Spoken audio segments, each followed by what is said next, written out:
la mutilation, la scarification ou cat, tels sont ces noms. Les noms qu'on a donnés à tous ces gestes autodestructeurs.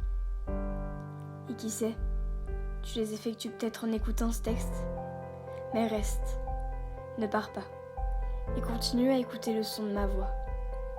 Est-ce que tu te souviens ? Est-ce que tu te souviens de la première fois où tu as fait ça ? Où tu as fait ce premier trait ? Dis-moi franchement, pensais-tu que t'allais en arriver là ? Pensais-tu que ça allait se passer comme ça et durer aussi longtemps ? Une semaine, un mois, un an ? Je sais que non. Non, tu ne savais pas dans quel enfer tu allais être plongé. L'enfer dans lequel tu es sûrement actuellement. Non, c'est faux. T'as pas besoin de ça. T'as pas besoin de ça pour te sentir bien ou aller mieux. Ouais, c'est vrai. Pendant quelques instants, t'oublies ta souffrance morale. Et pourquoi ? Pour au final la remplacer par la souffrance physique. Et puis ça rajoute des problèmes. Des tonnes de problèmes. Et ne me dis pas que c'est ce que tu cherches. Au contraire. Je sais que c'est une raison comme une autre pour toi d'évacuer. Je le sais. Mais tu sais où cela peut te mener ? Tu le sais, pas vrai ? Tu le sais qu'avec seulement un trait, 1 millimètre, tu peux accidentellement partir. T'as vraiment envie de jouer ta vie à cause d'un pauvre trait ? Je sais aussi que c'en est devenu un besoin pour toi. Je me trompe. Quand ça va pas, c'est un de tes premiers réflexes. Tu t'isoles dans ta chambre, tu fermes la porte, la musique à fond. Tu la sors de sa cachette et utilises ta peau telle une feuille de papier, sur n'importe quelle partie de ton corps.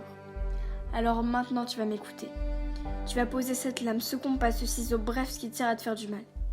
Et pose-toi pour de vrai cette question. En quoi ça te fait avancer ? Et t'arriveras à la conclusion que ça ne te sert à rien, mis à part te rajouter des problèmes. Alors oui, je vais te demander, comme peut-être beaucoup d'autres personnes, d'arrêter. Et non, je ne veux pas entendre que tu ne vas pas y arriver. Oui, je sais que c'est très difficile d'arrêter quand t'es plongé dans une boucle comme ça. Ça prendra le temps qu'il faudra, mais tu réussiras, crois-moi. Et pour ça, je voudrais aussi te demander d'en parler, parce que seul, t'auras beaucoup plus de mal qu'en étant accompagné. Je sais que c'est dur, mais tu vas te forcer. Tu verras que tu seras vraiment soulagé. À quelqu'un de ta famille, un psy, même un prof, peu importe. Mais tu dois en parler à un adulte. Et eux pourront t'aider, te guider, t'apporter leur soutien. Puis tu verras comme ça te fera du bien. Tes amis eux aussi seront là pour toi. Ils ne te lâcheront pas. Et tes parents, t'inquiète pas. Tu restes leur enfant, alors peu importe ce qu'il se passera, ils seront là. Surtout sache une chose. Tu ne me connais pas et je ne te connais pas non plus. Mais moi je crois en toi. Et je ne suis pas la seule. Je sais que tu es une belle personne. Une personne incroyable. Une personne qui mérite d'être heureuse et de sourire. Une personne qui mérite tout simplement de vivre.